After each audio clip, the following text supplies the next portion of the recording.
11월 11일 수요일 말씀 묵상 시작하겠습니다. 안녕하십니까? 수원에 있는 좋은우리교회 한승아 목사입니다. 오늘 우리가 함께 살펴볼 본문은 역대하 8장 17절부터 9장 12절까지입니다. 어제 살펴본 8장은요. 1절에서 성전 건축을 언급한 후에 하나님께서 어떻게 솔로몬을 축복하셨는지를 말하고 있었습니다. 그리고 8장 16절에서도 성전 건축의 완성을 언급한 후에 오늘 본문을 포함해서 9장 28절까지요. 다시 한번 하나님께서 부어주시는 복을 말하고 있습니다. 이러한 복의 사이클을 단순 공식으로 정리하면요. 성전 건축, 복, 성전 건축, 복 이런 순서로 8장과 9장이 기록되어 있습니다. 8장에서요. 1, 2절과 16절에서 18절은 동일한 주제를 말하고 있습니다. 8장 1절부터 2절에서 성전 건축을 언급한 다음에 바로 두로왕 후람이 등장하는 것처럼요. 오늘 본문인 16절에서 18절에서도요. 성전 건축을 언급한 다음에 바로 두로왕 후람을 다시 등장시킵니다. 솔로몬은 후람이 돌려준 성읍들을 재건축해서요. 나라를 강건하게 하고 또 해상업의 동업을 통해 후람이 솔로몬에게 가져다 준 금으로 나라의 부를 더합니다. 그러한 이야기가 오늘 그 본문 2절 또 17절에서 18절에 등장하죠. 지금 솔로몬의 국가 번영과 건설에 이방인이 돕는 역할을 하고 있는 것입니다. 오늘 본문 9장부터는요. 또 다른 이방인이 등장합니다. 이름은 알 수 없지만 바로 스바의 여왕입니다. 스바는요. 아라비아 남단에 있는 샤비안 왕국을 가리킵니다. 지금의 예멘 지역과 동일시하고 있죠. 스바의 상인들은 금, 향품, 보석, 향료, 유향 등의 상품을요. 인도나 아프리카, 베니기아 같은 여러 지방과 교역하면서 대상로를 지배했던 나라입니다. 이 나라는 사업으로 축적된 부를 갖고 있었죠. 그래서 이 나라 이름이요. 성경에 여러 번 나오거든요. 네, 장대한 민족으로 언급됩니다.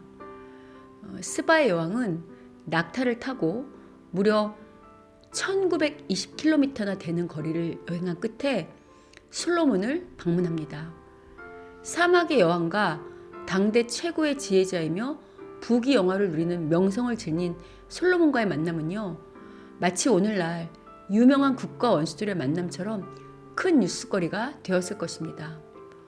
근래 바이든이 미국의 대통령으로 당선되면서 우리나라뿐만 아니라요. 중국과 일본이 자국의 이익을 위해서 바이든과 친분이 있는 사람들을 물망에 올리며 줄을 대려 한다는 소식이 들리는 것과 유사한 거죠. 동일하게 스바 여왕이 솔로몬을 방한할 때도요. 자국의 이익을 고려한 정치적, 경제적 목적이 있었을 것입니다. 솔로몬과 스바 여왕과의 만남을 기록한 오늘 본문 9장의 내용은요. 하나님께서 주신 솔로몬의 지혜가 어떻게 실제 현실에서 빛을 발하는지를 말하고 있습니다. 일단 스바 여왕은 자신이 묻는 모든 질문에 탁월한 답변을 하는 솔로몬의 지혜에 감탄합니다. 아울러 솔로몬의 지혜가 솔로몬의 건축물, 특히 성전과 왕궁을 그러니까 나라를 다스리는 행정력 전반에까지 반영된 것을 보고요. 얼마나 감탄했는지 오늘 본문은 스바 여왕의 정신이 황홀했다고까지 표현합니다. 솔로몬에 대한 스바 여왕의 평가를 통해서 알 수 있는 것은 신앙과 현실은 절대 분리되어 있지 않다는 것입니다. 이 세상의 좋은 원리들이 다 하나님께로부터 왔잖아요. 그래서 여러분 우리 믿는 자들은요. 더욱 성실하게 세상의 학문 또 세상의 어떤 기술 이런 좋은 원리들을 성실하게 배워가고 내 것으로 만들어야 합니다. 무엇보다 지혜의 근원은 하나님이시잖아요. 지혜는 하나님이 주시는 거죠.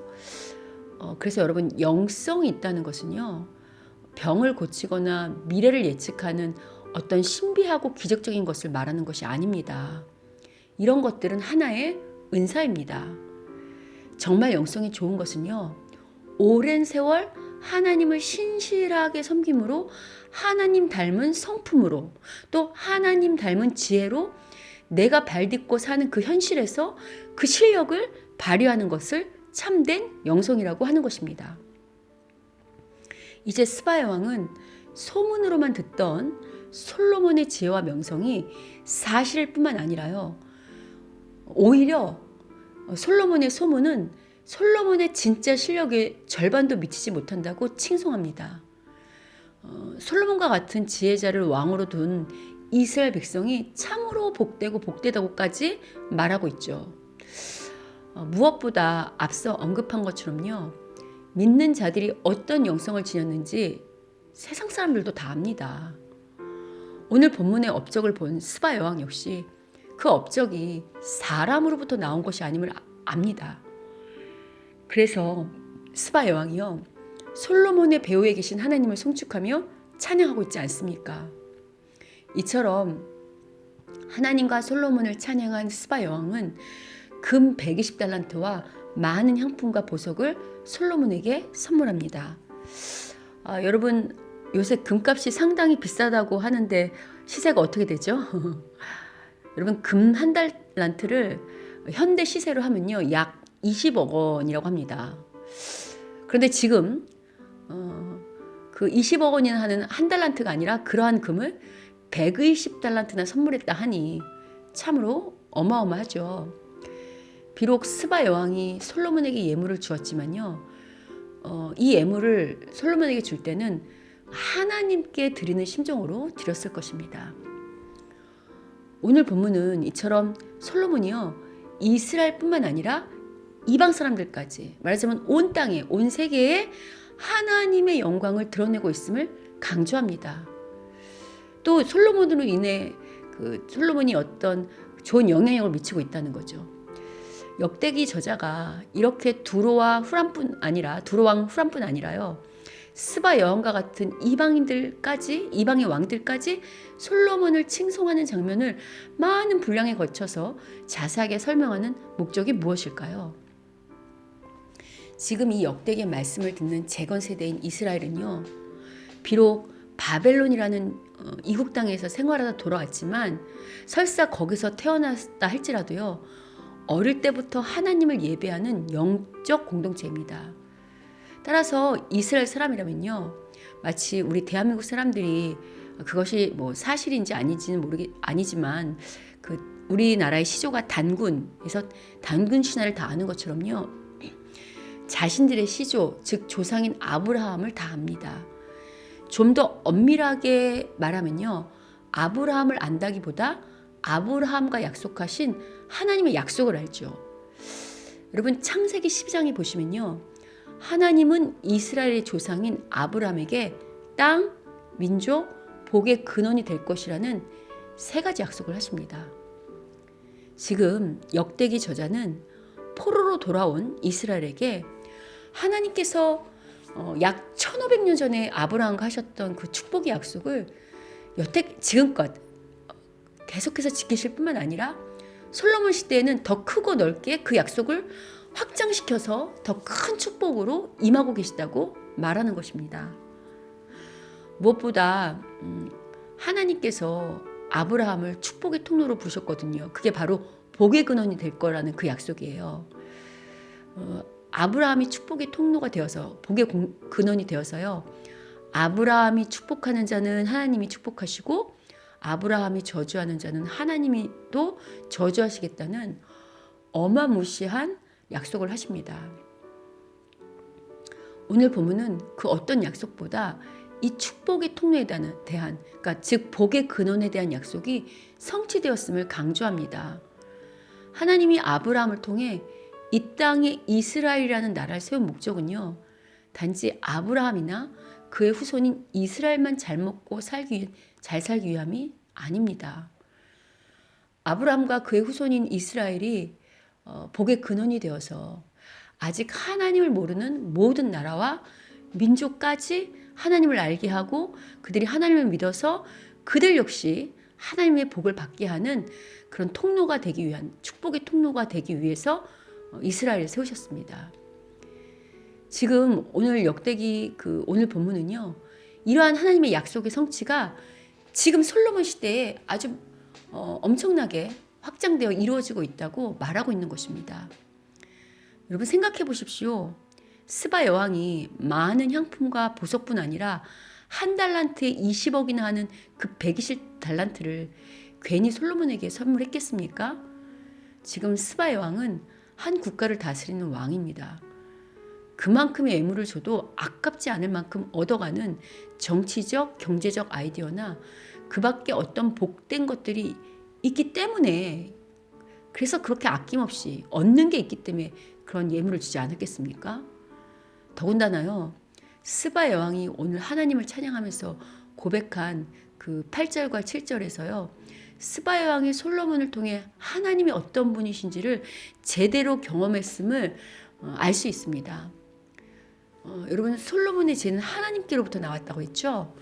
따라서 7절에 스바 여왕이 솔로몬의 죄를 드는 이스라엘 백성이 복되다고 이렇게 말하는 이 장면은요, 마치 시편 1편에서 복 있는 자들은 여호와의 말씀을 주야로 묵상한다는 말씀을 떠오르게 합니다. 왜요? 솔로몬의 말을 듣는 것이 하나님께서 주신 지혜라고 한다면 그 지혜의 말을 듣는 것이 곧 하나님의 말씀일 수 있지 않습니까? 또한 8절에서요, 하나님께서 이스라엘 사람들을 사랑하셔서 영원히 견고하게 하시고 정의와 공의로 다스리시려고 솔로몬을 왕으로 세웠다는 이 고백이야말로 바로 하나님께서 처음 출애굽기에서 이스라엘 백성들을 구원하시면서 너희들의 사명은 거룩한 백성, 제사장 나라라는 고 말씀하신, 그러니까 이스라엘을 세운 목적하고 동일하지 않습니까? 역대기 저자는 이처럼 돌아온 재건 세대이기에요. 우리가 비록 한때 하나님을 제대로 섬기지 못해서 포로로 잡혀갔었지만 이제 우리가 신실하게 하나님을 섬기기만 한다면 솔로몬처럼 자신의 백성인 이스라엘뿐만 아니라 다른 나라와 민족에게까지 복의 통로, 복의 근원, 축복의 통로가 될 수 있다고 지금 말하는 것입니다. 그리고 이러한 사명을 다시 잘 해야만 한다고 강조하는 거죠. 동일합니다. 우리는 예수님 안에서 모두 아브라함의 후손입니다. 하나님께서 너를 축복하는 자를 내가 축복하고 너를 저주하는 자를 내가 저주하겠다는 이 아브라함의 약속의 말씀이 바로 지금 우리에게 하시는 약속의 말씀이고요. 지금 이 순간도 우리에게 이루어지고 있습니다. 요새 제가 저희 교회 성도님들에게 또 아시는 분들에게 믿지 아니하는 자신들의 가족의 구원을 위해서 기도해달라는 요청을 많이 받습니다. 또 내 자녀가 하나님의 축복을 받기 위해서 꼭 예수님을 믿었으면 좋겠다고, 우리 자녀들이 꼭 하나님을 알았으면 좋겠다는 말씀을 많이 듣습니다. 기도 요청을 많이 받고 있고요. 여러분, 어쩌면 이 말씀 듣는 거 하나님이 그렇게 하시겠다고 우리한테 약속하는 것 같습니다.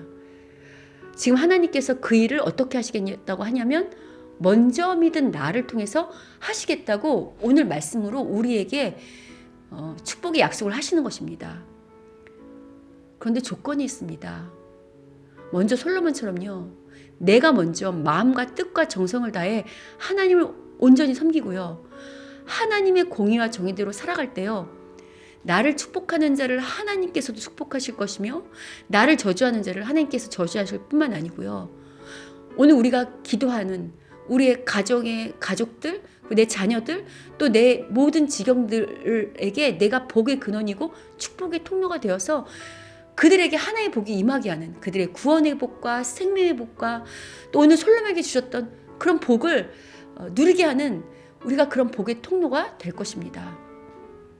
그렇게 되면 우리가 굳이 원하지 않아도요, 우리 역시 오늘 본문의 솔로몬처럼 지경이 넓어지며 모든 물질의 복도 받게 될 것입니다. 이는 개인만이 아닙니다. 교회도 동일합니다. 교회가 하나님 보시기에 합당한 모습으로 서 있을 때요, 단지 우리끼리만 좋고 우리끼리만 복을 누리는 그런 교회가 아니고요, 다른 교회를 잘 세우고 또 사회에 또 이 세상에 선한 영향을 끼침으로 복을 주는 축복의 통로가 돼야죠. 그래서 저는요, 그러려면 먼저 우리 교회가 복을 받아야 되거든요. 그래서 오늘 이 말씀을 듣는 하나님 보시기 좋은 우리 교회 성도들 뿐만 아니라요, 오늘 이 말씀을 듣는 모든 주의 백성들이 꼭 오늘 본문의 솔로몬처럼 이러한 축복을 받기를 소원합니다. 그래야 이 말씀을 듣는 오늘 우리들 때문에요, 코로나를 비롯해 여러 어려운 문제를 겪는 사람들과 이 사회가 복을 받게 되겠다고, 복을 받을 것이라고 지금 하나님이 말씀하시는 거 아닙니까? 아울러 우리가 속한 교회 역시 하나님 나라와 우리가 발딛고 사는 선한 사회에 선한 영향을 끼치는 축복의 통로가 될 수 있도록 하나님이 복 주시기를 간구합니다. 주님, 그러기 위해서 우리가 하나님 보시기에, 우리 모두가 하나님 보시기에 합당한 믿음을 지닌 자들이 될 수 있도록 꼭 좀 도와주십시오. 아시죠, 하나님? 하나님 꼭이요. 주께서 이 일을 꼭 이으실 줄 믿습니다. 아멘.